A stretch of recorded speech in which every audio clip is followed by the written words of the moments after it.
नमस्कार, मैं हूं मीनाक्षी रजत और आप देख रहे हैं हमारा खास शो सबका हिसाब होगा। और आज का हमारा मुद्दा है राजू दास के उस बयान पर जिसने घमासान मचा दिया है। मुसलमानों को देश से बाहर करो, पढ़े लिखे इस्लामिक मुसलमान आतंकवादी हैं, मदरसों पर बुलडोजर चलना चाहिए।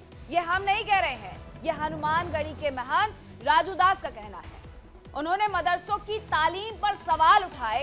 इस बयान ने देश भर में नए सवाल खड़े कर दिए। क्या आतंकवाद किसी धर्म की देन है या चरमपंथ की? ये भी सवाल बनता है।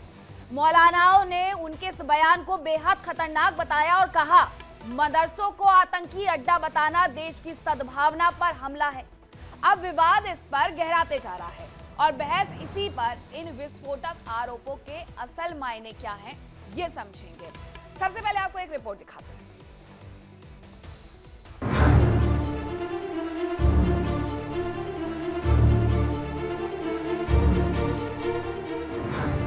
यूपी के झांसी से एक ऐसा बयान सामने आया जिसने तूल भी पकड़ा और सियासत भी गर्म कर दी। अयोध्या के हनुमानगढ़ी के महंत राजू दास ने ऐसा दावा किया है जिसने पूरे देश में बहस छेड़ दी है। उनका कहना है कि भारत में जितने भी पढ़े लिखे मुसलमान हैं, सब के सब आतंकवादी हैं और देश में जितने भी मदरसे हैं उन पर बुलडोजर चलना चाहिए। पूरे देश के मदरसे पे बुलडोजर चला दो या तो फिर इतिहास, भूगोल, नागरिक शास्त्र, समाजशास्त्र, विज्ञान और समाज शास्त्र का पढ़ाई कराओ। मदरसे ही आतंकवादी का जननी है। मदरसा ही समाज में हिंदू और मुसलमान कराता है। मदरसा ही कट्टरता को परोसता है। महंत का ये बयान ऐसे समय आया जब दिल्ली धमाके के बाद सोशल मीडिया पर तरह तरह के दावे फैल रहे हैं। ऐसे में इस तरह का बयान एक पूरे समुदाय को कटघरे में खड़ा करता दिखा, पर इसका विरोध भी उतनी ही तेजी से सामने आया।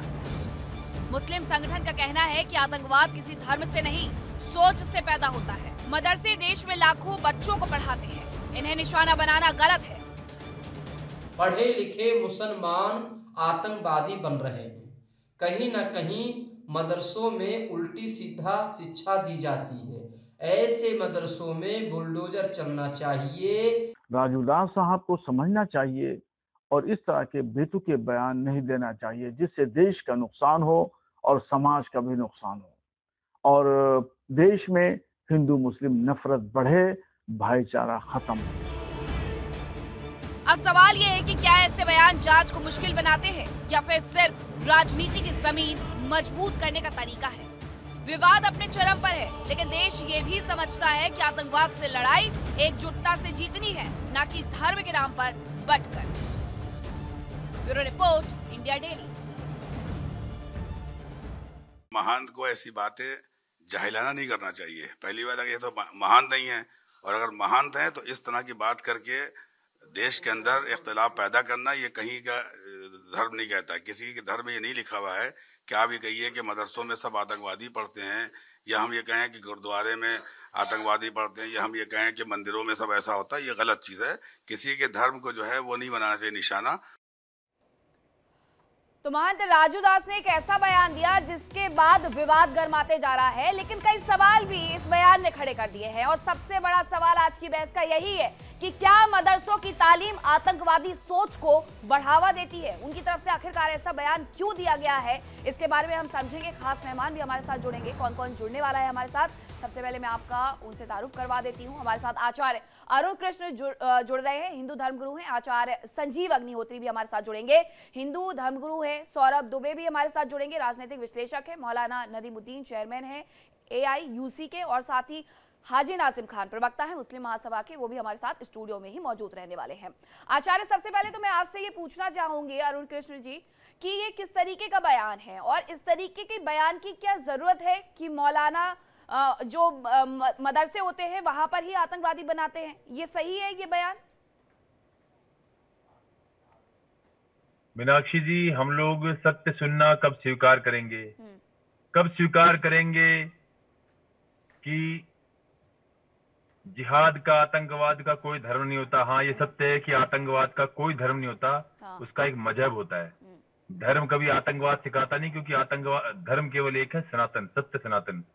ठीक है, जो पूरी दुनिया को एक करने का सिद्धांत रखता है और जो कहता है कि मृतश्यामा चक्षुषा सर्वाणि भूतानि मृतश्यामति मृतश्याहम चक्षुषा सर्वाणि भूतानि समीक्षे मृतश्याहम चक्षुषा समीक्षे महे। हम तो जीव जंतु पेड़ पौधों को भी पूजते हैं। हमारी तो सनातन धर्म की बात अलग है। हम यहाँ बात कर रहे हैं मजहब की। पहली बात तो आप ये बोलना बंद कीजिए कि धर्म गुरु, मुस्लिम धर्म गुरु। ये कोई धर्म गुरु नहीं है, मजहबी गुरु है। आप चाहे इन्हें डॉक्टर बना लो, इंजीनियर बना लो, आप इन्हें साइंटिस्ट बना लो, आप इन्हें उपराष्ट्रपति बना लो देश का, आप इन्हें देश के किसी भी बड़े से बड़े पद बिठा दो। इनकी जो विचारधारा है, इनकी जो पुस्तक है, उसमें हर वो व्यक्ति जो अल्लाह को नहीं मानता वो कुफ्र कर रहा है, वो मुनाफिक है, वो तुम्हारा वो जहन्नुमी है, वो शिर्क कर रहा है। आपकी पुस्तकें करियर बनाने के लिए अलग हो सकती हैं। कोई इंजीनियर, डॉक्टर, टीचर बन सकता है बुरहान वानी की तरह, कोई इंजीनियर बन सकता है ओबामा नाम के आतंकवादी की तरह। ये डॉक्टर आपने पढ़ी लिए, सारे आतंकवादी बने हुए हैं। पूरी की पूरी यूनिवर्सिटी आतंकवादी लिखते हैं। लगभग 200 डॉक्टरों के ऊपर 200 डॉक्टर रडार पे हैं। तो ये देखिए, जो डॉक्टर ने जो शब्द बोले हैं, हमारे महंत जी ने स्पष्ट बोले हैं। समस्या नहीं है, इस्लाम के अंदर नहीं है, इस्लाम सब में आतंकवाद है। अब ये सुनने में बुरा नहीं लगा, लेकिन कोई भी और मुझसे इस बारे में ठीक है आचार्य, आपका थोड़ा सा इंटरनेट भी प्रॉब्लम कर रहा है। आपने जो तमाम बातें कही हैं और यहाँ पर महंत राजूदास की तरफ से जो कुछ भी कहा गया है, सबसे पहले मैं एक रिएक्शन हाजी नाजिम खान से ले लेती हूँ। आपने वो बयान सुना महंत की तरफ से क्या कहा गया और आचार्य अरुण कृष्णा क्या कह रहे हैं, आपने वो भी सुना। हमारे साथ मौलाना नदीमुद्दीन भी जुड़ गए हैं। मौलाना मैं आपके पास आती हूँ उसके बाद। हाँ मीनाक्षी जी, देखिए जब आप महंत कह के बात करते हैं तो मुझे लगता है कि महंत की भाषा नहीं हो सकती। महंत तो बहुत अच्छे होते हैं, हमेशा भाईचारा की बात करते हैं, लेकिन ये कैसे महंत है कि एक कम्युनिटी की जो धार्मिक स्थल है उनको नस्ते नाबूद करने की बात करते हैं। तो मुझे लगता है कि ये महंत हो नहीं सकते। लेकिन हमारे हिंदू भाई महंत मानते हैं, अच्छी बात है, लेकिन महंत की विचारधारा इस तरीके की नहीं होती। और रही बात ये, अभी बार बार ये कह रहे थे कि भाई मजहब इस्लाम को लेकर जिस तरीके की टारगेट करते हैं अरुण जी, तो मैं बता दूं भाई, ये प्रियंका शर्मा कौन थी भाई, ये देवेंद्र कौन था भाई, ये दिनेश कौन था भाई, ऐसे ऐसे नाम थे जो अभी पकड़े भी गए थे, विस्फोटक को लेकर खुलासा भी हुआ है। तो भाई वो किस समुदाय से आते थे? और आपको पता है मीनाक्षी जी, जब देश के अंदर जब हमारा पहलगांव की घटना जब हुई थी तो हम लोगों को कितना दुख हुआ था, लेकिन उनमें कुछ पढ़े लिखे लोग थे जो हमारे अपने देश के खुफिया बातों को, दहशतगर्द मुल्क को पहुंचाने वाले, वो किस समुदाय से ताल्लुकात रखते थे, ये भी देखने वाली बात है। लेकिन अक्सर क्या होता है, यहां पर एक कम्युनिटी को टारगेट करने वाली बातें होती है। भाई मजहब इस्लाम हमेशा इंसानियत की बात करता है। हाजी नाजिम खान कहता है कि देश के अंदर हिंदू, मुस्लिम, सिख, ईसाई आपस में हम सब भाई, हम सब भाई है। बे हाजी नाजिम खान अगर अपना ब्लड किसी को भी देता है तो मेरे शरीर का खून हिंदू भाई को भी चढ़ सकता है, मुस्लिम भाई को भी चढ़ सकता है। दो चीजों का जिक्र किया, देवेंद्र पकड़ा गया, लेकिन वो गाड़ी किसके नाम पर थी? वो गाड़ी सबसे पहले सलमान के नाम पर थी। अब यही बातें हैं, देखिए जब ऐसा होता है, अब 1 2 3 4 नहीं बल्कि 8 से 9 लोगों के नाम ऐसे आए जो डॉक्टर है, उनके नाम के साथ मोहम्मद लगा है, खान लगा है। इसलिए आज ये सवाल उठ रहे हैं कि देखिए बचपन में ही तालीम दे दी जाती है, तो कोई हिंदू क्या इस तरीके की हरकत करते हुए कभी पकड़ा गया है? लेकिन एक मुसलमान ही क्यों पकड़ा जाता है? वो डॉक्टर हो या फिर वो इंजीनियर हो, लेकिन वो फिर भी इस तरीके की घटनाओं को अंजाम जब देता है तो सवाल यही उठते हैं कि मदरसे में शिक्षा क्या दी जाती है। हाँ मीनाक्षी जी, देखिए मुझे फिर अपने भारत के पूर्व राष्ट्रपति डॉक्टर राजेंद्र प्रसाद जी याद आ जाते हैं, जिन्होंने मदरसे से तालीम याफ्ता थे। मुझे मुंशी प्रेमचंद जी याद आ जाते हैं जो मदरसे से तालीम याफ्ता थे। और तो और राजा राम मोहन राय जिन्होंने सती प्रथा को रोकी थी, वो भी मदरसे से तालीम याफ्ता थे। बहुत सारी ऐसी फहरिस्त है जो मैं आपको बता दूंगा कि ऐसे ऐसे महापुरुषों ने मदरसे से तालीम ली है। लेकिन मदरसों के नाम पर जिस तरीके का माहौल देश के अंदर बनाया जा रहा है, एक मुस्लिम ट्रायल चलाया जा रहा है, मुस्लिम ट्रायल के अंदर मुसलमानों को एक ऐसी नैरेटिव की तरह सेट करा जा रहा है कि हाँ भाई जो भारत के अंदर हो रहा है, कुछ भी हो रहा है, वो सिर्फ और सिर्फ मुसलमान की वजह से हो रहा है। दुनिया के अंदर जो भी हो रहा है सिर्फ और सिर्फ मुसलमान की वजह से हो रहा है। इस तरीके का माहौल बनाया जा रहा है देश कि आप लोग इस तरीके का नैरेटिव सेट कर रहे हैं, जबकि ऐसा है नहीं, भले ही 10-12 नाम आ जाएं सामने।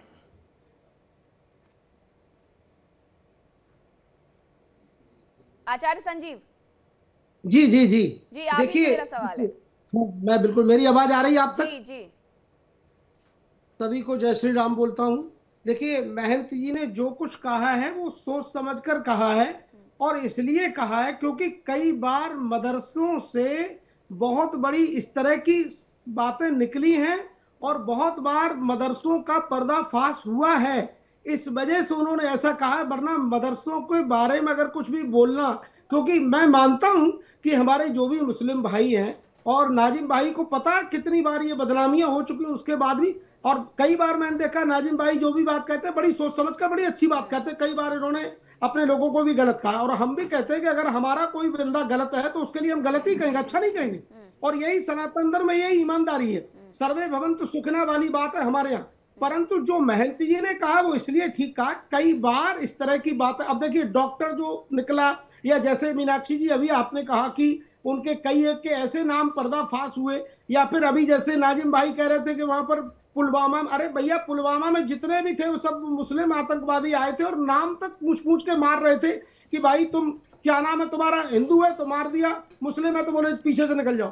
तो ये इस तरह की बातें सोच समझ कर बोलिए। और महाराज जी ने जो कहा है, तो महाराज जी ने बहुत सोच समझ करा कि क्योंकि मदरसों में हमेशा हजारों वीडियोस देखे गए हैं कि मदरसों में हमेशा गलत पढ़ाई पढ़ाई जाती है। अभी थोड़े दिन पहले मैंने एक वीडियो सुना, कोई मौलाना थे जो मदरसों में पढ़ा रहे थे कि बेटा कि दिवाली पे पटाखे चलाओगे, तो कुछ बच्चों ने हाथ खड़े किए, तो बोले क्यों चलाओगे, क्योंकि तुम्हारा त्योहार नहीं है। तो भैया मैं ये कहना चाहता हूँ, सबसे ज्यादा पटाखे बनाने वाले मुस्लिम भाई हैं, कोई और नहीं है। तो इस तरह से आप जो है बारूद बना करके बेच रहे हो, अपना रोजी रोटी चला रहे हो, और आप मदरसों में ये सिखा रहे हो कि नहीं साहब ये तो हमारा त्योहार नहीं है, ये तो जो है हिंदुओं का त्योहार है। तो ऐसी गलत चीजें कई बार वायरल हुई हैं, निकली हैं, और ये 100% तो नहीं कह रहा मैं, 98% गारंटी है कि साहब मदरसों में निश्चित रूपेण भारत के खिलाफ, संजीव आप सीधे सीधे ये कह रहे हैं कि बचपन में ही जिस तरीके से बच्चों के मन में भर दिया जाता है, अब डॉक्टर इंजीनियर बन जाए, वो कुछ भी बन जाए, उनके मन में वही बातें रह जाती हैं। मौलाना नदीमुद्दीन जब पढ़े लिखे लोग, ठीक है, मौलाना नदीमुद्दीन जब पढ़े लिखे लोग और धर्म विशेष के लोग ही रेडिकलाइज होते हैं तो इस तरीके के सवाल उठते हैं। अब जो बयान आ रहे हैं उन बयानों में ये कहा जा रहा है कि भाई मदरसों को ही गिरा दो, वहां जो शिक्षा दी जाती है इस तरीके की दी जाती है कि फिर देश भर में आतंकी घूमते हैं। देखिए, हमारे देश के अंदर उलूल जुलूल बातें करने वाले बहुत सारे लोग मिल जाएंगे, और देखिए आप आतंकवाद से लड़िए, क्या आप मुसलमानों से लड़ना चाह रहे हैं, आतंकवाद से लड़ना चाह रहे हैं? किस मुसलमान ने आतंकवाद का खंडन नहीं किया? देखिए मदारिस हैं, उसके लिए जो मदरसा बोर्ड बना है, आपको लगता है कि मदारिस में इस तरह की तालीम दी जा रही, तो आप उनके सिलेबस को चेक करिए। आपको किसने रोका है? किसी ने मना तो नहीं किया। प्रियंका कहाँ से पढ़ करके आई थी जो डॉक्टर पकड़ी गई, और ज्योति मल्होत्रा कहाँ से पढ़ करके आई थी? यही तेलंगाना मूवमेंट में, तेलंगाना में सबसे ज्यादा नक्सलाइट पीएचडी करने वाले प्रोफेसर, वो जंगलों में जाकर के ब्लास्ट करे, कई हमारे जवानों को मार दिए, वो कहाँ से पढ़ करके आए थे? देखिए, ये मानता हूँ कि हमारे समुदाय में खामियां हैं, गलतियां हैं, पढ़े लिखे लोग रेडिकलाइज हो रहे हैं, इनको रोकने की हमारी जिम्मेदारी है। हम रोकें। उनका माइंड वॉश कौन कर रहा है, कहां से कर रहे हैं? जिहाद का इंटरप्रिटेशन जो गलत कर रहे हैं उनके खिलाफ हमको लड़ने की जरूरत है, और हम ही लड़ेंगे। इसके लिए जरूरी है जो 2-4 सख्त कदम उठाने की जरूरत है। जैसा कि आतंकवादी है, वो मर गया, उसके जनाजे की नमाज मत पढ़ो। ये बात आप कई बार मेरे इस डिबेट में कह भी चुके हैं, क्योंकि जिस दिन से ब्लास्ट हुआ उसके बाद हम कई बार इस मुद्दे पर चर्चा भी कर चुके हैं कि आखिरकार ऐसे लोगों पर नकेल कैसे कसी जाए। आचार्य अरुण कृष्ण कुछ कह रहे थे, जरा उनका रुख कर लेती हूँ, आपकी बात पर शायद वो कुछ कहना चाह रहे हैं। नहीं, देखिए ये जो जितनी भी नौटंकियां ये कर रहे हैं ना के डिबेट में, इन्होंने कहा एक जो हमारे बैठे हुए नाजिम हाजिम कि हमारा खून, हम खून देंगे। भैया कुरान में स्पष्ट शब्दों में लिखा हुआ है कि मुसलमान कभी किसी को खून नहीं देता, ना कोई अंग देता, और इसीलिए कभी भी कोई मुसलमान, अभी एक सर्वे हुआ था जिसमें लगभग 200 से ज्यादा अंग दान किए गए थे, रक्तदान किए गए थे, उसमें एक भी मुसलमान ऐसा नहीं था जिसने अंग दान किया हो और रक्तदान किया हो। और आपको बता दूं, अंग दान लेने में सबसे आगे मुसलमान थे, यहां से लेके पाकिस्तान तक आए थे भारत के अंदर। उनको हिंदुओं का अंग चाहिए था, काफिरों का अंग चाहिए, दान लगा के जिएंगे, काफिरों के लिए पटाखे बनाएंगे, उस पटाखे से अपनी बच्चे पालेंगे, काफिरों के चप्पल, जूते, मूर्ति सब बनाएंगे और काफिरों के पैसे से अपनी रोजी रोटी चलाएंगे, काफिरों के पैसे से ही जकात देंगे, लेकिन काफिरों का त्योहार नहीं मनाएंगे। और सुनो, आप मेरी बात सुनो, जितने भी मदरसे हैं, सत्य वचन है, जब तक मदरसों पे बुलडोजर नहीं चलेगा, ये आतंकवाद। भाई अरुण भाई, ये काफिर का आप सब बहुत इस्तेमाल करते हैं, मैं तो आपसे पूछना चाहता हूं भाई, ये काफिर का शब्द का इस्तेमाल जो आप करते हैं, ये काफिर कौन होते हैं भाई, ये बता दीजिए आप लोग। अरे बता दीजिए, झूठा भ्रम मत फैलाइए भारत के अंदर। अरे झूठ बोलते हैं आप लोग भारत के अंदर। ये जो सऊदी अरब की बात है, सऊदी अरब में ना आपके पूर्वज थे, आपके ये बता दीजिए क्या हिंदू भाई सऊदी अरब के अंदर थे? मैं पूछ रहा हूँ आपसे, लेकिन सऊदी अरब के अंदर हिंदू भाई नहीं थे, वहां के लोगों के लिए इस शब्द का इस्तेमाल हुआ था, लेकिन आप भारत के अंदर मेरे हिंदू भाइयों को काफिर कह के आप इस तरीके के मेरे हिंदू भाइयों के मान सम्मान को ठेस पहुंचाते हैं आप जैसे लोग। तो जो अल्लाह को नहीं मानता अपने हिंदू भाइयों का बड़ा सम्मान करता है और कहता है कि हाँ मेरे भारत के हिंदू भाई बहुत अच्छे हैं, तो कुत्ते के मिलेगा तुम्हारा, तो तुम कुत्ते के भाई बन जाओगे क्या? अरे तुम्हारा खून कुछ नहीं मिलता है। अरे एक बात बताओ, आप ये कहते हो कि खून एक जैसा होता है, तो तुम्हारा खून कुत्ते से ही मिलेगा, तो कुत्ते को भाई बनोगे क्या? अरे तुम्हारा खून कुत्ते से भी मिलता है, कुत्ते से, भेड़िए से, भेड़ से, ऊंट से, कुत्ते, बिल्ली, कीड़े मकोड़ों से, सबका खून लाल होता है। तो तुम ये बोलते हो क्या कि कुत्ता भी तुम्हारा भाई है? खून लाल होने से कुछ नहीं होता, आचरण होना चाहिए शुद्ध। अरे भैया, तुम्हारे किताब में साफ साफ लिखा पड़ा है। अरे बेकार की बातें हमें मत समझाओ। हम लोग क्या पूरे हिंदुस्तान को जगाएंगे कि हर व्यक्ति अगर आतंकवादी नहीं है, हर मुसलमान, लेकिन हर आतंकवादी मुसलमान ही है। पूरी दुनिया में जितने भी आतंकवादी संगठन है वो मुसलमानों के हैं, और केवल दारुल उलूम जो तुम्हारा है देवबंद, ये मुसलमानों को आतंकवादी बनाने की ट्रेनिंग सेंटर है। तो सुनिए, आप ये बताओ, और सुनो, इन्होंने प्रियंका शर्मा का नाम लिया, प्रियंका शर्मा का झूठ मत फैलाओ, उससे पूछताछ के लिए एनआईए ने बुलाया था और अपने घर पे बैठी हुई है रोहतक के अंदर वो। ये बेकार की बातें मत करो, चलो बता दो, अगर आपके अंदर दम है तो बताओ, आपके अंदर बताओ, आपके दम है तो बताओ, आपके दम है तो बताओ कि अल्लाह मूर्ति पूजक के लिए क्या बोलता है, बताओ, बेकार की टाई कर रहे हो। ये बताओ, अल्लाह ने मूर्ति पूजक को क्या कहा है? अरे सारी बात छोड़ो, अल्लाह ने मूर्ति पूजक को क्या कहा है बताओ, अल्लाह ने मूर्ति पूजक को क्या कहा है बताओ। अरे ये बताओ, सुनो, सारे जैसे ही सवाल पूछता हूँ तुम सारे तुम दबा के भाग लेते हो। अल्लाह ने मूर्ति पूजक को क्या कहा है ये बताओ, अल्लाह ने मूर्ति पूजक को क्या कहा है, अल्लाह ने मूर्ति पूजक को क्या कहा बता दो, अरे बता दो भैया, फांसी दीजिए, ऐसी नजीर होनी चाहिए। सीधे बता दो, अल्लाह ने मूर्ति पूजक के लिए क्या बोला है? अरे इतना बोल सकते हो क्या? सीधी सी बात बता दो। देखिए ऐसे आप दोनों लगातार बोलेंगे तो दर्शक भी नहीं समझ पाएंगे कि आखिरकार पॉइंट क्या रख रहे हैं। ठीक है अरुण जी मैं इसके बाद आपके पास आती हूँ। हमारे साथ स्टूडियो में भी एक मेहमान जुड़ गए हैं, मैं जरा उनका रुख कर लूँ। सौरभ तुम्हें काफी देर से इंतजार कर रहे हैं। ठीक है आचार्य ठीक है, मैं आपके पास आती हूँ। सौरभ हमारे साथ जुड़ गए हैं, उनका भी मैं रुक कर लेती हूँ। सौरभ जी जरा ये बताइएगा कि इस्लाम में कट्टरता सिखाई जाती है, आज ये आरोप लगे हैं और सीधे तौर पर ये कहा गया है कि जो मदरसे उसे गिरा दिए जाए। आपने उनका बयान सुना जो महंत राजू दास की तरफ से दिया गया है? देखिए बात महंत राजू दास के बयान की नहीं है, बात है सच्चाई की। और इस देश के अंदर एक सच्चाई है जो लगातार हमने देखी है और सबने देखी है। सिर्फ इस देश के अंदर की एक सच्चाई नहीं है, इस पूरे विश्व के अंदर की एक सच्चाई है। और अगर हम इतिहास से निकाल करके देखते हैं, देखिए हजारों साल पुरानी हमारी सनातन संस्कृति, लेकिन हम 800 साल गुलाम भी रहे। और किनके गुलाम रहे? मुगलों के गुलाम रहे। जिन मुगलों को हमने भाईचारा कह के भाई बनाने की कोशिश की, उन्होंने हमको गुलाम बनाने की कोशिश की। वहां पर हमने लड़ाई लड़ी, तमाम हमारे वीर बहादुर योद्धा जो है वो शहीद हुए।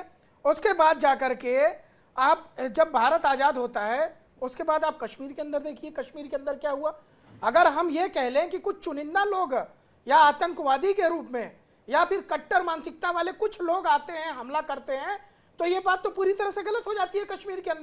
कश्मीर के अंदर आम नागरिकों ने निकल करके कश्मीरी पंडितों को मारा और उनको वहां से भगाया। ये एक सबसे बड़ी सच्चाई है, कड़वी सच्चाई है। उसके बाद देखिए आप लगातार जितने भी आतंकवादी हमले होते हैं, सिर्फ हिंदुस्तान के अंदर नहीं, पूरे विश्व के अंदर, अमेरिका में जो आतंकवादी हमला हो रहा है, लंदन में जो हो रहा है, वहां पर जब लोग पकड़े जाते हैं तो वो स्पष्ट तौर पे क्या कहते हैं कहते हैं जी हमने कुरान से पढ़ा है और हमको जो है इन जो हमारे काफिर हैं उनको मारना, उसी में हमको जो है वो जन्नत मिलेगी, ऐसा वो कहते हैं। सब मैं नहीं कह रहा हूं।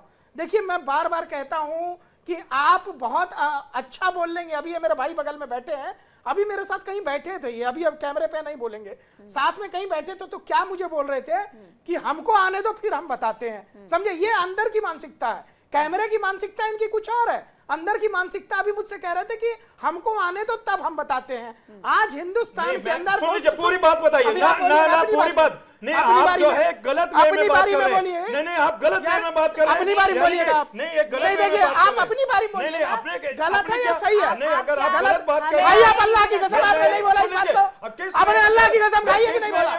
अल्लाह की कसम खाई है, नहीं बोला था? सुन लीजिए, आप अल्लाह की कसम खाइए, अल्लाह को मानते हो, खाइए अल्लाह की कसम। किस तरीके की बात कर रहे हैं? आपने कहा था कि भारत में मुसलमान कहीं नहीं जाएंगे, बिल्कुल इनको बाहर भेजेंगे। बिल्कुल आपने कहा क्यों भेजेंगे, बिल्कुल भेजेंगे। जो मुसलमान आतंकवाद का समर्थन करेगा, जो मुसलमान हिंसा का समर्थन करेगा, उसको बाहर भेजेंगे। आपने किसको नहीं, आप इनसे पूछिए, पहले इनको शांत कराइए, पहले इनको शांत कराइए। देखिए आप अपनी बात बोलिएगा पहले। आप अरे कितना बकैती करोगे भाई? अरे सुनिए सुनिए सुनिए, ना कोई आपसे डरने वाला है, ना कोई आप किसी का कुछ कर सकते हैं। डरने वाला नहीं, आपको डरना पड़ेगा, संविधान से डरना पड़ेगा। अरे संविधान इस देश में बड़ा है, इस देश में संविधान बड़ा है। आप संविधान मानते हैं कि नहीं मानते? आप लोगों से संविधान को मानते हैं कि नहीं मानते? नहीं डरता मैं आप लोगों से। संविधान से नहीं डरते? भाई मैं संविधान से नहीं डरते। ये आदमी है, आप लोगों से नहीं, ये व्यक्ति कह रहा है कि मैं संविधान से नहीं डरता।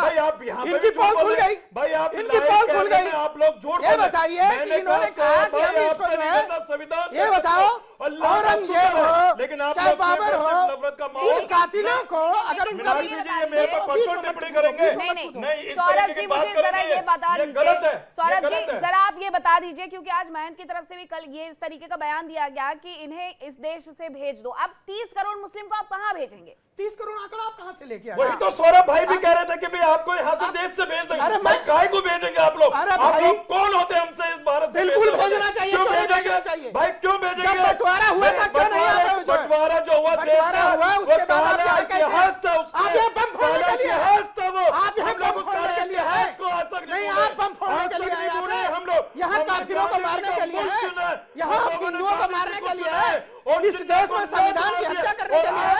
देखिए मैं तर्क के साथ बताऊंगा, अगर बीच में देखिए मैं तर्कों के साथ बात मीनाक्षी जी आपत्ति है इनके मेरी पूरी बात क्यों सुनो?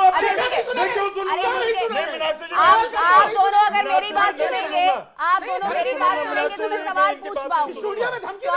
सौरभ जी और नाजिम जी, नहीं सुनिए आप बात में रखिएगा। मैं आपसे पूछती हूँ और मैं ये बार बार ये सवाल पूछती हूँ। कल भी मैंने ये पूछा था कि जब बंटवारा हुआ था 1947 में, जिसे जहां जाना था वो जा चुका है। अगर किसी समुदाय में खामी है, वो हमारे देश का हिस्सा है, फिर हिंदू मुस्लिम भाईचारे की बात हम कैसे कर लेते हैं? हमारा आप राष्ट्रगान ले लीजिए, हमारा आप राष्ट्रगीत ले लीजिए, उसमें भी यही बातें लिखी हुई हैं कि सिख हो, ईसाई हो, हिंदू हो, मुस्लिम हो, सब एक जगह ही रह रहे हैं, एक ही तरह से रह रहे हैं। तो फिर ये बार बार बातें क्यों होती हैं? मीनाक्षी जी अब मेरी बात सुन लीजिए, अगर मैं गलत कहूं तो तर्कों के साथ आप एक एक करके बोलिएगा। हाँ, अब मैं बोल रहा हूं, देखिए सुनिए, मैं कह रहा हूं जो है हमने मुसलमानों के दो चेहरे देखे हैं। एक अब्दुल कलाम साहब को देखा है, एक हमने जो ओसामा बिन लादेन को, दोनों पढ़े लिखे व्यक्ति थे।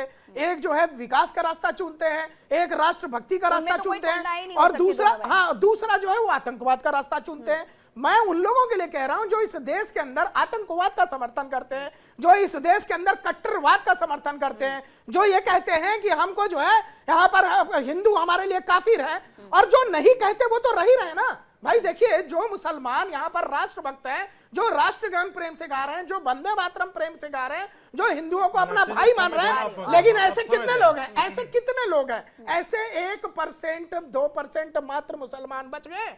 मैं इसलिए कह रहा हूं कि लगातार आप देखेंगी, चाहे वो बॉलीवुड हो, पूरा शिकार हो रखा है। देखिए आज मैं आपको एक बात बता रहा हूं कि अगर आप चले जाइए बॉलीवुड के अंदर, वहां पर इस तरह का प्रकरण है कि हिंदू भाई बहनों को काम करने की जो है वो काम नहीं करने दिया जाता। वहां गैंग बने हुए हैं, मुझे लगता है उन्हें ये सब कुछ देखना चाहिए जो आप बात कह रहे हैं। नाजिम जी जरा आपकी बात का जवाब देना चाह रहे थे, बस 30 सेकंड लीजिएगा ताकि मैं अपने दूसरे मेहमानों के पास जा सकूं। हाँ मीनाक्षी जी, मैं ये कहना चाहता हूँ, बार बार सौरभ भाई कह रहे थे कि भारतीय हिंदू भाइयों को काफिर का शब्द, मेरे मुसलमान कोई नहीं कहते। नहीं, आप सुन लीजिए भाई, सुन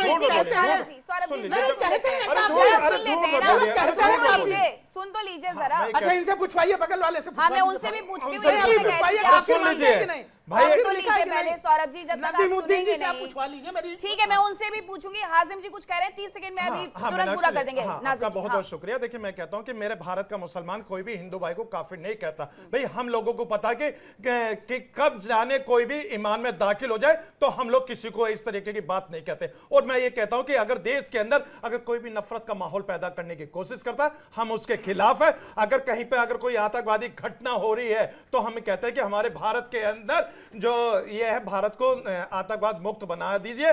भारत का मुसलमान भारत सरकार के साथ है, देश हित के साथ है, हाजी नाजिम खान देश के साथ है। अगर कोई भी आतंकवादी भारत के अंदर पनपता है तो सबसे पहले उसको सजा मिलनी चाहिए, ना कि पूरी कम्युनिटी को टारगेट करना। ठीक है, मैं मौलाना नदीमुद्दीन से पूछ लेती हूँ कि बार बार ये जो शब्द आता है काफिर का, क्या इसका जिक्र है कुरान में? क्यों बार बार इस शब्द को इतना ज्यादा उपयोग किया जाता है? देखिए कुरान करीम में काफिर का लफ्ज इस्तेमाल हुआ, मगर किसके लिए हुआ है मैं बताता हूँ। देखिए सच्चाई के मुनकिर को काफिर कहते हैं, हिंदुओं के लिए। देखिए अब इसको पूरे कुरान की नजर से समझिए। मैं इस्लामी लॉ से PhD करके हूँ और मैं भारत में नहीं पढ़ा, मैं फॉरेन से पढ़ करके मैं बताना चाह रहा हूँ हमारे ब्रदर को, हमारे भाई को। देखिए कि कुरान करीम ने यहूद को यहूद कहा, ईसाई को ईसाई कहा और आग पूजने वाले को आग पूजने वाला कहा। कुरान ने हर धर्म का नाम लेकर के कहा। तो कुरान ने किसी को काफिर नहीं कहा। काफिर वो जो नास्तिक है, जिसको भगवान का, खुदा का, सबका इनकार कर दे, वो नास्तिक है, उसके बारे में कहा गया। अब आइए, वो बता रहे थे मूर्ति पूजा के बारे में कि मूर्ति पूजा को आप लोग गलत कहते हैं। कुरान क्या कहता है सुनिए, वला तसुब्बुल्लज़ीना यदऊना मिन दूनिल्लाह फयसुब्बुल्लाह अदवन बिगैर। तुम किसी के खुदा को बुरा भला मत करो, अगर कहोगे तो तुम्हारे खुदा को भी बुरा भला कहेंगे। सबका एहतराम। एक बात। अब आइए 26वें पारे में कुरान क्या कहता है, या अय्युहन्नासु इन्ना खलक़नाकुम मिन ज़करिन व उन्सा व जअलनाकुम शबाइला व क़बाइला लिताअरफ़ू।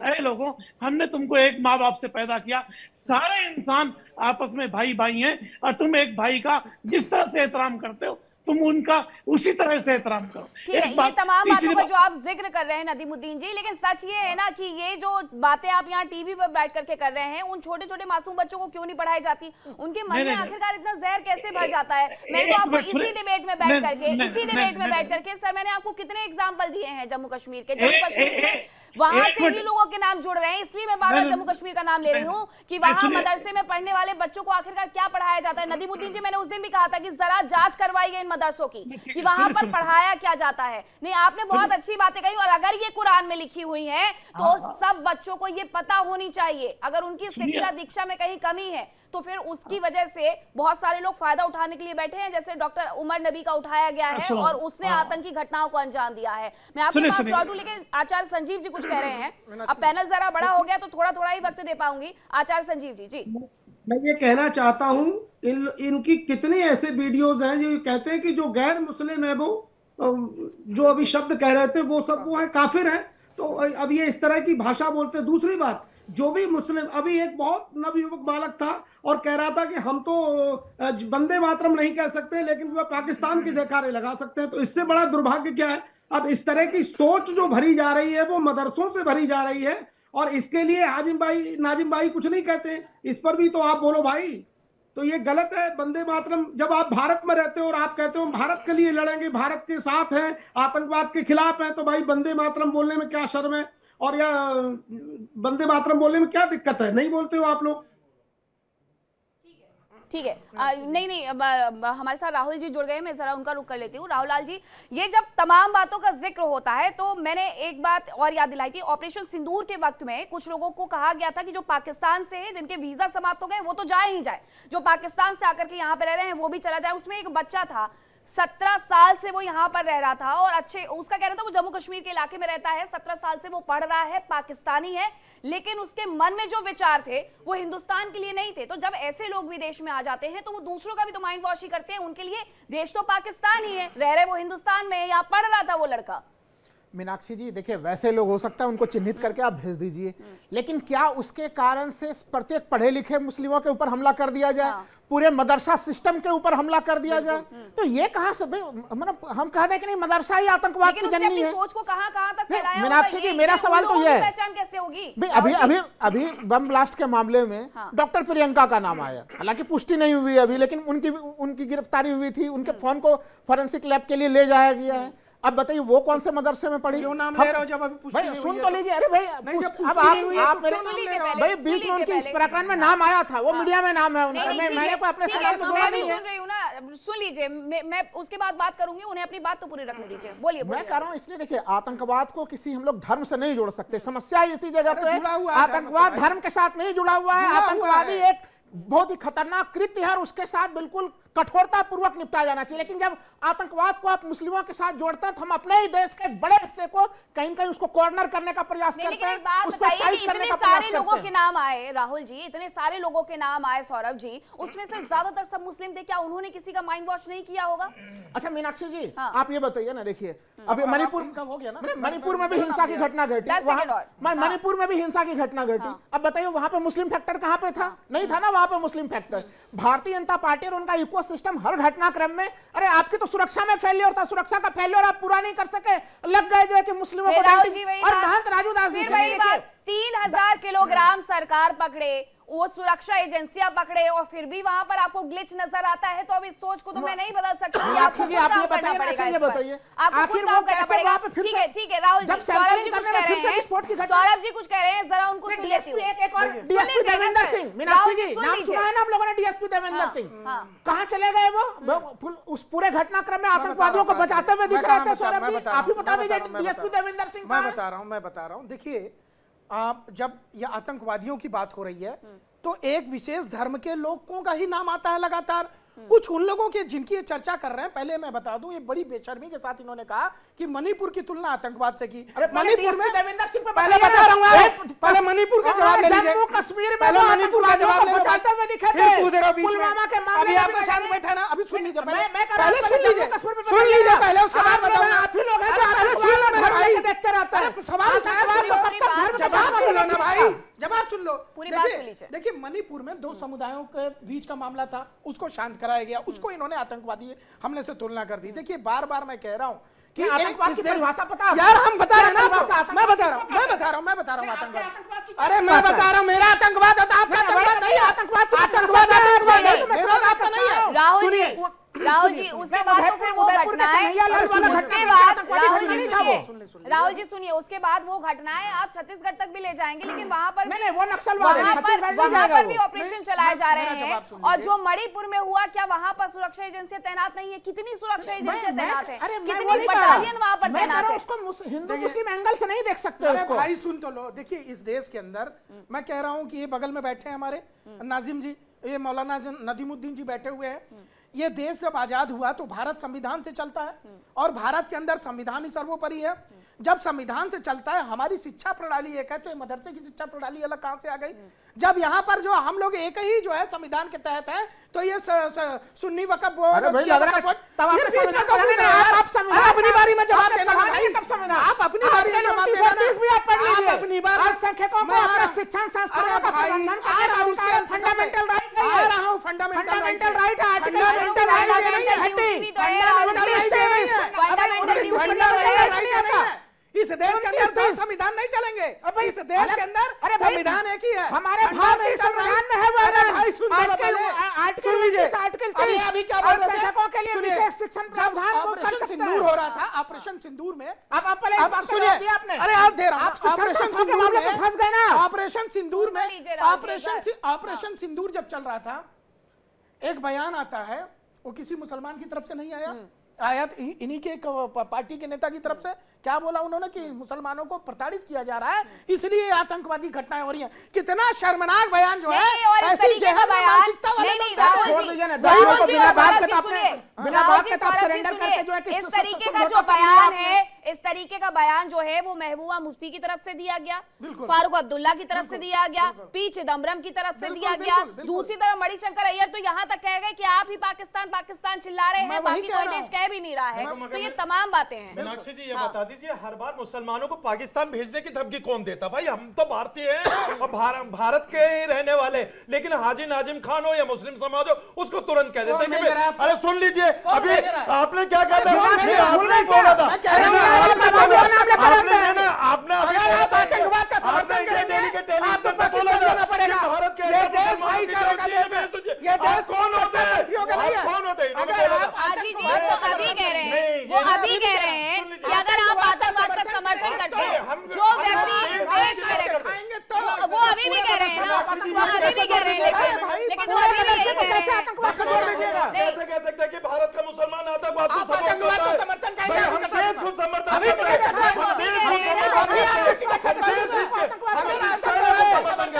हम अपने शहर को समर्थन करते हैं। अभी टिकट कटवा दूंगा अगर आतंकवाद को समर्थन मुसलमानों को अभी उन्होंने कहा भिजवा दूंगा अगर आतंकवाद को समर्थन भिजवा दीजिए। मुझे लग रहा है सुनिए आप दोनों मेरी बात सुनिए। सौरभ जी एक बार सुन लीजिए मेरी बात सुनिए। उन्होंने सौरभ जी जब से लगातार यही कह रहे हैं कि जो व्यक्ति आतंकवाद का समर्थन करता है उसको भेज दिया जाए। पूरे मदरसा सिस्टम पे सवाल उठा रहे हैं, पूरे मदरसा सिस्टम पे जो सवाल मदरसा सिस्टम पे सौरभ जी कोई भी मदरसा वाला बात कर रहे हैं। मुस्लिम समुदाय दान देता है, अपनी मेहनत की कमाई दान देता है, मुसलमानों के भविष्य खराब कर रहे हैं। आपको मदरसे भारतीय संविधान के अंतर्गत बिल्कुल सही है वो मदरसे। सौरभ जी बहुत हो गया अभी नहीं इस तरीके से देखिए बहस नहीं हो सकती है। नहीं फिर अगर आपको इतनी दिक्कत हो रही है तो आपको इस बात का ख्याल रखना चाहिए। नहीं इस बात का आपको ख्याल रखना चाहिए कि उत्तर प्रदेश में जब मदरसे के बारे में डिटेल्स मांगी जा रही है तो यूपी एटीएस ये कार्रवाई कर रही है। अब उसमें मौलाना बरेलवी आकर के क्यों कह करके चले जाते हैं कि नहीं मदरसे में एटीएस का क्या काम है, एटीएस आकर के क्यों करेगी? अरे काम करने दीजिए। मैं कहती हूँ वो कल स्कूल में आए, वो कल कॉलेज में आए, अगर उन्हें अपना काम करना है ऐसा नहीं होता है राहुल जी, ऐसा नहीं होता है, ऐसा नहीं होता है। आपको उत्तर प्रदेश की कानून व्यवस्था का बहुत अच्छे से पता होगा कि अगर वहां पर कार्रवाई हुई है तो कितने सारे मदरसों को गिराया गया क्योंकि इलीगल तरीके से वहां पर फंडिंग की जा रही थी।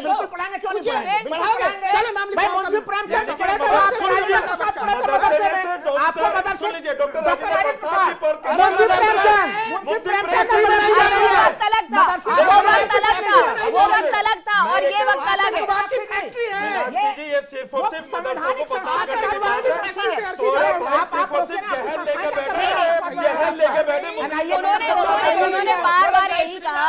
सुन लीजिए भाई, आप जिस तरीके का माहौल देश के अंदर बना बाकी मेहमानों को आप लाइए स्क्रीन पे, जरा मैं और बाहर मेरे कुछ मेहमान है, ठीक है इस तरीके से मैं मानती हूँ और मैं इस बात को बहुत अच्छे से समझती भी हूँ कि अगर आप इस तरीके से बहस करेंगे तो ये नहीं हो पाएगा। दूसरी बात ये कि अगर यूपी एटीएस है, अगर वो काम कर रही है तो उन्हें करने दीजिए। मैं बार बार मौलाना नदीमुद्दीन से भी इस बात का जिक्र कर चुकी हूँ जब हम चर्चा कर रहे थे कि मौलाना अगर कहीं पर कोई भी लूप होल है पढ़ाई लिखाई में मदरसों की तो वहां पर जांच होनी चाहिए। और मैंने तो बकायदा उदाहरण दिए थे। उसका तो मैं भी स्वागत करता हूं। जांच एजेंसियों को लग रहा है कहीं गड़बड़ी है, जांच करो। मुझे जरा आचार्य अरुण कृष्ण को रखिएगा। आचार्य अरुण कृष्ण, ये बार बार जब इस तरीके से बयान आते हैं तो दोनों तरफ से इसी तरीके से चर्चा भी होती है कि भाई हमें कैसे आप पाकिस्तान भेज देंगे। लेकिन ये सवाल भी तो है कि अगर मदरसों के अंदर कुछ गलत चल रहा है तो वहां पर जाकर के धर्म गुरुओं को ये समझाना पड़ेगा कि भाई बच्चे छोटे छोटे, उनके दिमाग में ऐसा जहर मत भरो। मीनाक्षी जी, आपको कोई मुझसे समस्या है? यदि आपने मुझे टीवी पे इसलिए बिठा रखा है ताकि मैं इन लोगों को सुनूं तो मेरे पास इतना टाइम नहीं है। मैं कहीं ट्रैवल कर रहा हूँ, स्पेशली आपके चैनल को टाइम दिया है और आप मुझे बैठ के यहाँ पर इनकी बेकार की डिबेट सुनवा रही है। यदि आपको मुझे समय नहीं देना बता दीजिए। बोल लीजिए आप। नहीं, आप समय नहीं देना तो बता दीजिए, मैं चला जाता हूँ। नहीं आप बोलिए आचार्य। आज पैनल बड़ा है, सबको थोड़ा थोड़ा वक्त देना पड़ता है। पैनल बड़ा है तो हम इनको सुनने थोड़ी बैठे हैं, अपनी बात कहने बैठे हैं। सबसे बड़ी बात, पिछली डिबेट के अंदर ये हाजिम नाजिम कितना बड़ा झूठा है। पिछली डिबेट में हाजिम नाजिम ने राष्ट्रीय चैनल पे खड़ा होकर बोला कि पूरी दुनिया में कुरान लागू होनी चाहिए। पूछो अगर मैं झूठ बोल रहा हूं, पूछो। पूरी दुनिया में कुरान, इसी हाजिम नाजिम ने आपके चैनल से बोला। दूसरी बात, कुरान कितना सच्चा है ये एक आयत बता रहा हूं आपको केवल। सूरह नंबर 9 आयत नंबर 5, फिर जब हराम के महीने बीत जाएं तो मुशरिकों को, मुशरिक मतलब जो अल्लाह को नहीं मानता, मैं नहीं मानता अल्लाह को, अल्लाह मेरे हिसाब से एग्जिस्ट ही नहीं करता, तो मैं मुशरिक हो गया। फिर जब हराम के महीने बीत जाए तो मुशरिकों को जिन्होंने अपने समझौते का उल्लंघन किया है, जहां कहीं पाओ कत्ल करो, उन्हें पकड़ लो, घेर लो, हर रास्ते पर उनकी घात लगा बैठ जाओ। फिर यदि वो तौबा कर ले, शिर्क से तौबा कर ले, तब नमाज अदा कर ले और ज़कात दे दे, तो उन्हें आजाद कर दो। निसंदेह अल्लाह बड़ा दयालु है। अल्लाह इसी तरह दयालु है। इतनी चीजें सुनाते हैं ना, तो मुझे ये लगता है कि आपने कितने बार कुरान पढ़ लिया आचार्य? सुनिए, हम वो पढ़ते हैं जो हमारे लिए खतरा है, हमारे लिए खतरा है। दूसरी बात सुनिए, इन्होंने प्रियंका ने, एक जो गद्दार बैठा है दोगला, उसने प्रियंका शर्मा का नाम लिया। प्रियंका शर्मा को केवल पूछताछ के लिए बुलाया गया था क्योंकि उसने 8 लाख रुपए एक आतंकवादी को, उसके बारे में बोल दीजिए। आप हमें गद्दार कहने वाले घर पूछ गई है। अरे ये बिका हुआ कांग्रेसी क्या बोलेगा, ये बिका हुआ कांग्रेसी क्या बोलेगा? प्रियंका शर्मा अपने घर पहुंच गई है, केवल पूछताछ के लिए प्रियंका शर्मा को बुलाया गया था।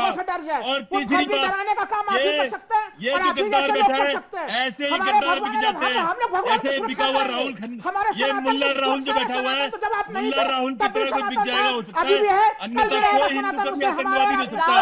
ये जो मुल्ला राहुल है, ये मुल्ला राहुल झूठ बोल रहा है।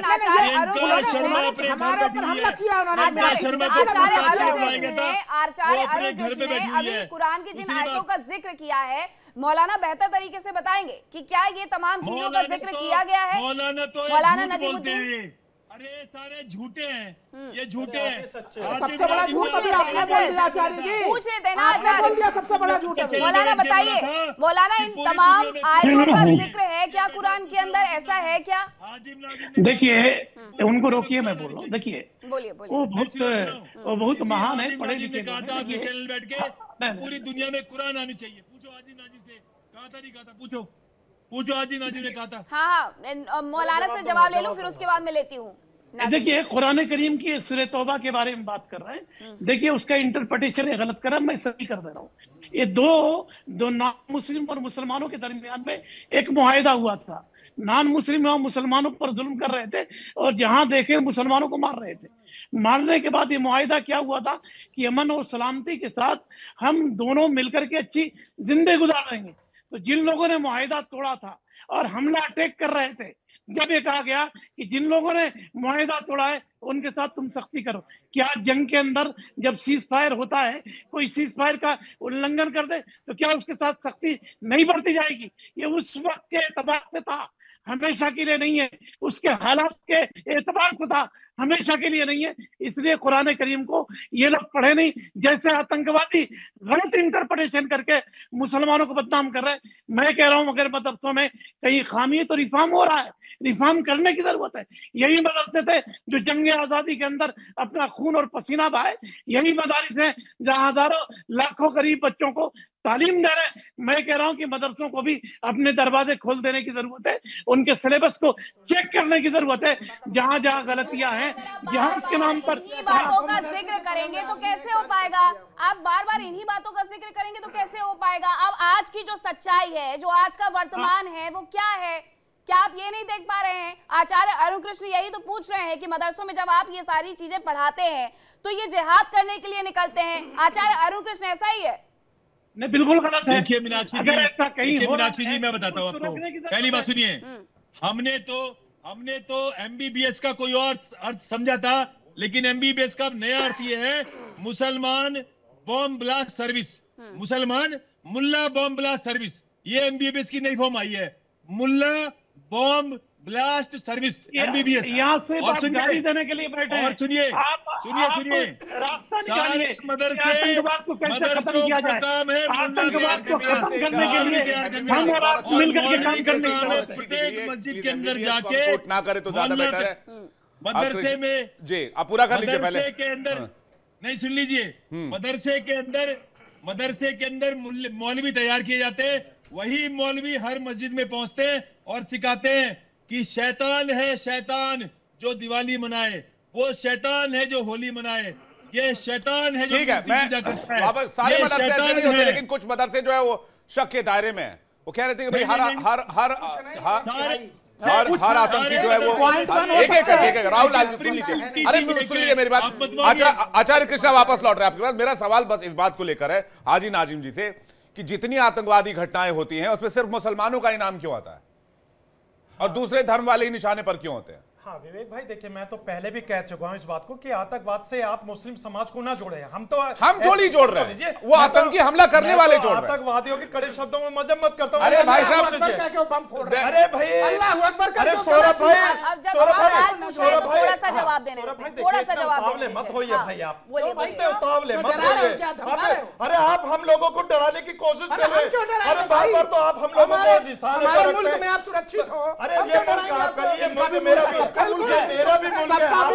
आपका मुल्क नेपाल हो सकता है, लेकिन हमारा मुल्क नेपाल है ना, आपका मुल्क कोई और है। ये मत कहिए। हाजी नाजिम से नहीं हो सकता। मैंने खंडन किया था, मैंने पहले भी खंडन किया इस बात का। अगर ये कहें कि पाकिस्तान भेजने की बात कर दें, लेकिन मेरे बुजुर्गों का भारत की मिट्टी के अंदर। अरे ये बताइए ना, हर आतंकवादी मुसलमान ही क्यों होता है? आप फिर इधर उधर भटक जाते बिना मतलब सवाल जवाब नहीं देते आपका। विवेक भाई, मैं ये कहता हूँ कि आप ये कहते हैं कि हर आतंकवादी मुसलमान ही क्यों होता है, लेकिन जो जेल में जाके 29 साल रहने के बाद जब कोर्ट, अरे उधर गाना मत गाइए आप, ये बताइए ये जो आतंकी, ये जो पकड़े गए हैं, ये जो लोग पकड़े गए, ये किस धर्म से, ये किस धर्म से है जो लोग पकड़े गए? अगर आप इस बात को उस तरफ मोड़ देंगे, इसका मतलब ये नहीं कि इस बात का खंडन हो जाएगा। ये भी तो समझिए ना। मैं तो कहता हूँ कि आतंकवाद का हम लोग कठोर शब्दों में मजम्मत करते हैं। दिल्ली की घटना, अरे आपके मजम्मत करने से कुछ नहीं होता। आतंकवाद का कोई धर्म नहीं होता। क्यों नहीं होता है? आतंकवाद का धर्म नहीं होता है। मैं तो अभी तक पूछ कर थक गया हूं। कौन से धर्म से? आप ये कौन से धर्म? डीएसपी देवेंद्र सिंह कहा। डीएसपी देवेंद्र सिंह ने क्या कर दिया? कितने देशों में आतंकवाद फैला है? वो तो आतंकवादियों को बचाते हैं। अरे बचाते हुए छोड़िए ना, बम कहां फोड़ा ये बताइए ना। अरे भाई बम कहां फोड़ा उसने, कहां बम फोड़ा भाई बताइए। अगर कोई आतंकवादियों को संरक्षण दे रहा है, उसको हम आतंकवादी नहीं मानेंगे उसको। हाँ तो मानिए ना फिर। इतनी बड़ी जमात उसको बोलिए आतंकी है सब। जमात को नहीं कहेंगे ना, इतनी बड़ी जमात जो पकड़ी गई है अभी, उसको क्या कहेंगे आप? भाई जो आतंकवादी है उनको आतंकवादी कहेंगे। हाँ फिर उसको हम धर्म में क्यों देखेंगे? क्यों धर्म? मुस्लिम है, कौन से धर्म से? उसको धर्म के चश्मे में देखना। पहलगाम में जिन लोगों ने आतंकी हमला किया, कौन से धर्म से थे? वो मुस्लिम थे, लेकिन क्या उसके चपेट में मुस्लिम नहीं आए? किसकी चपेट में मुस्लिम? राहुल जी सुनिए, आप फ्रांस और लंदन तक जाएंगे तो भी आपको एक ही शब्द सुनाई पड़ेगा फिर तो। नहीं, मैं एक ही शब्द कह रहा हूँ, आतंकवाद का कोई धर्म नहीं होता। ये जब तक हम लोग नहीं मानेंगे, नहीं हम मान तो बैठे थे, मान भी तो बैठे थे, लेकिन जब इस तरीके की चीजें निकल करके सामने आती है तब क्या करें? जब इस तरीके के नाम निकल करके सामने आते हैं तब क्या करें? हो जाने से, गड़बड़ हो जाने से कोई देश बदलने वाला नहीं है। 0.1% कौन से धर्म से गड़बड़ हो गए? हो सकता है जो युवा है कहीं से जो दिख रहे हैं वो आतंकवादी है, उनको किस धर्म से? मैंने तो बोला कि डीएसपी देवेंद्र सिंह। अरे तो वही बात तो पूछ रहा हूँ। दिक्कत हो रहा है, क्यों किसी को दिक्कत हो रहा है? डीएसपी देवेंद्र सिंह, आपको डीएसपी देवेंद्र दिख रहा है, लेकिन ये जितने डॉक्टर का अल्फोला यूनिवर्सिटी दिख रहा है, और ये पहलगाम का अटैक दिख रहा है, उरी का अटैक दिख रहा है, आपको अटैक दिख नहीं रहा। डीएसपी का नाम याद है, प्रियंका का नाम याद है, उमर नबी का नाम याद नहीं है, शाहीन का नाम आपको याद नहीं है। चलिए एक सिंपल सा सवाल, एक सिंपल सा सवाल जिसका कोई भी मुझे जवाब दे दे, चाहे राहुल लाल जी दे दे, चाहे हाजी नाजिम दे दे। जितने लोग गिरफ्तार हुए हैं उनके नाम बता दें मुझे बस। नहीं वो है मुस्लिम समूह से क्या दिक्कत है इसमें? लेकिन हम क्या कह रहे हैं? क्या दिक्कत है? पूरे क्या मतलब है? हाजी नाजिम जी यहाँ पे खड़े होकर के बोल रहे हैं कि जो लोग गिरफ्तार हुए हैं, जो आतंकवादी घटनाओं में लिप्त हैं, हम उनको अपने समाज से बेदखल करते हैं। आप कह रहे हैं कि क्या दिक्कत है? ऐसे थोड़ी होता है सर। उसको आप धर्म के चश्मे से क्यों देख रहे हैं? अरे बेशर्मी तो आप। अरे आप लोग लड़ाई मत कर लीजिए, आप लोग लड़ाई मत कर लीजिएगा, इधर आइए आप, थोड़ा इधर आइए, लड़ाई मत कर लीजिएगा। अगर वो मुसलमान है तो क्या हो गया? हमारे देश के बच्चे मारे जा रहे हैं, देश की महिला मारी जा रही है, देश का धर्म क्या है? आपस में मारने वाला तो बीच में खड़ा कौन है? धर्म लेके आपस में ये ऐसे लोग हैं। आप जयचंद जो इस देश में जाओ, आप जयचंद हो, आप इस देश के जयचंद में लगे हुए हैं। आप जैसे लोग अपनी यही लोग से रक्षा देते हैं। आप बताइए। एक राहुल जी देखिए, स्वीकारता करनी पड़ेगी, स्वीकारता की कमी है, स्वीकारेंगे तब जाकर के सुधारेंगे। अगर हम ये स्वीकार कर लेंगे, ये स्वीकार कर रहे हैं कि ठीक है मदरसों में ये होता है, ये मैंने स्वीकार नहीं करा। ऐसे नहीं होता है। अभी मौलाना बैठ करके यहाँ पर कह के गए, अभी मौलाना बैठ करके यहाँ पर कह जगह से गए हैं कि कुछ मदरसों में अगर ऐसा होता है तो वहाँ पर आफ्ताब निकले हुए, मैंने कहा डॉक्टर राजेंद्र प्रसाद जी का भी मैंने नाम लिया। अरे मैं भी कह रही हूँ कि पुरानी बातें हैं, मैं भी कह रही हूँ कि पुरानी बातें हैं। राम मोहन जी का भी नाम लिया, लेकिन आप सिर्फ और सिर्फ मदरसे गए। जिस तरीके से टारगेट करने वाली बात करें, भाई भारत के मुसलमानों को आप आतंकवादी बनाना चाहिए। जिस तरीके से मुस्लिम ट्रायल चल रहा है ये नहीं होगा, ये बिल्कुल नहीं होगा। भारत अरे मौलाना अभी अरे एक सेकंड रुक जाए एक सेकंड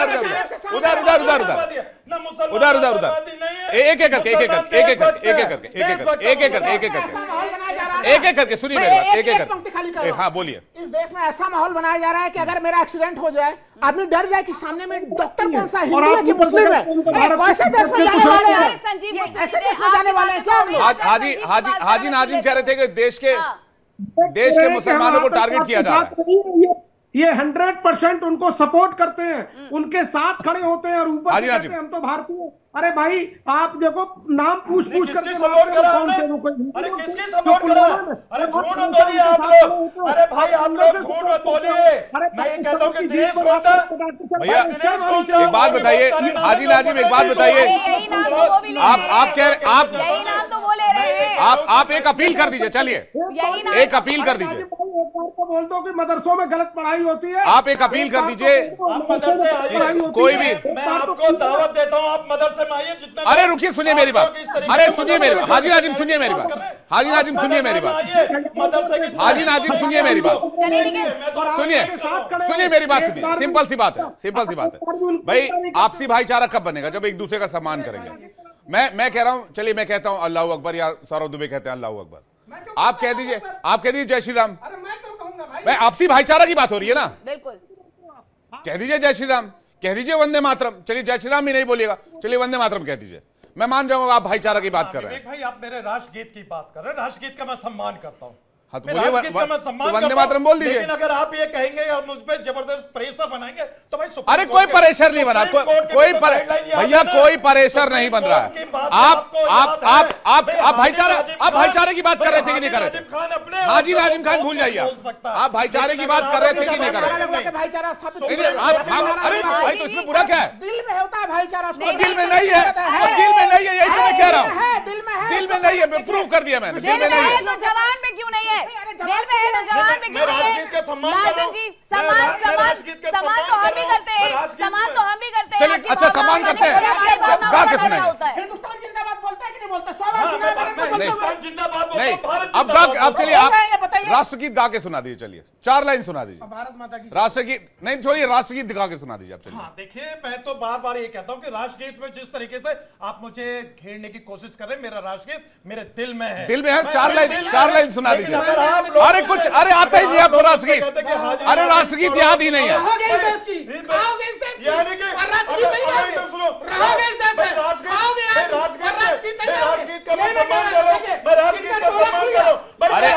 अरे मैं कह रहा हूँ ठीक